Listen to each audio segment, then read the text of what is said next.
Hello, my name is Noah Pettit, and today I'll be talking to you guys about why we should take breaks from social media.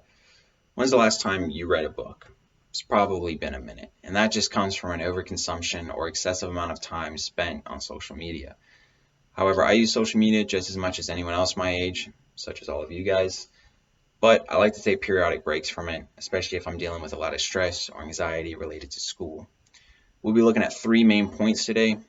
First one being taking a break from social media. Second, with starting small, and then lastly, an improvement of your overall well-being. It's clear to all of us right now that we're probably indulging a little too much in social media, but let's look at how taking a break can ultimately lead to you having a better headspace and an overall improvement in your well-being. With main point one, taking a break from social media, the problem at hand is an overconsumption or excessive amount of time spent on social media. Dr. Kristen Fuller writes, "It is no secret that the social media frenzy has become out of control, and studies are now showing that social media can lead to depression, low self-esteem, body image issues, anxiety, social isolation, and the list goes on. It can even perpetuate eating disorders and self-harm behaviors." And that comes from her article, Social Media Breaks and Why They're Important. So what does that mean?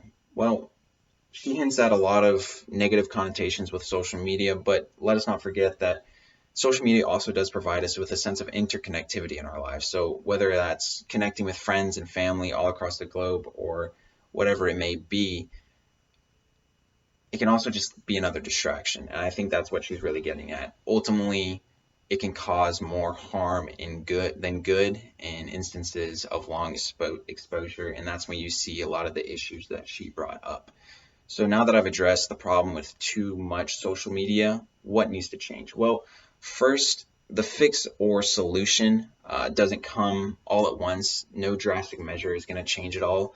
So instead, let's focus on starting small. Gregory Ferenstein found in his own technique for reducing screen time.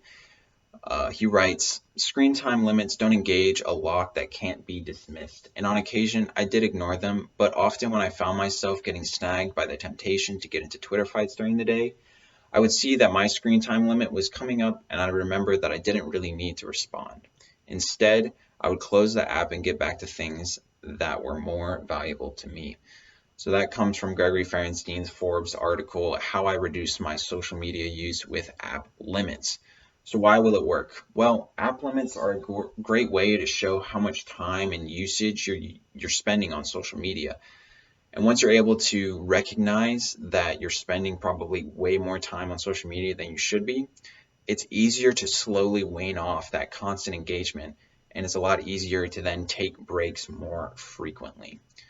Now that we've looked at one possible response to the problem with time limit apps, what does the end result look like? Well, it should look something like an improvement of your own well-being. So imagine feeling less consumed by whatever is going on the screen and more happy or a bigger sense of happiness, just finding enjoyment elsewhere. Dr. Fuller also writes in her other article, Are We Allowing Social Media to Dictate Our Happiness? She says, at the end of the day, keep in mind that what matters most is connecting in person, human touch, and lasting authentic relationships. So this is really important because, yes, as human beings, we need that in-person connection that presents itself in the authentic ways and not through a screen or through some other medium. It's always going to be just in person. So happiness is found through engaging with friends and family in real life and not online.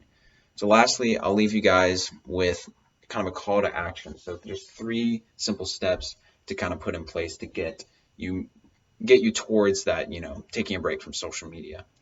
One being just recognize your consumption off the bat.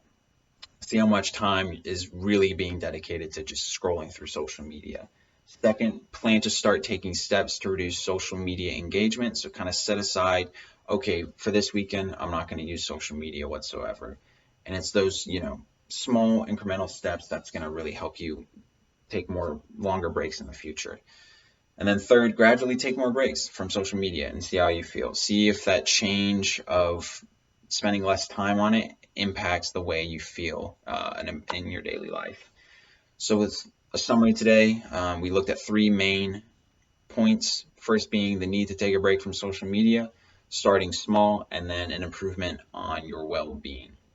Now that we know that there's an overconsumption and excessive amount of time spent on social media through all our lives, why not take a break? Now is a better time than ever. Try reading a book if you never got around to it. That's usually my recommendation moving forward. Thank you.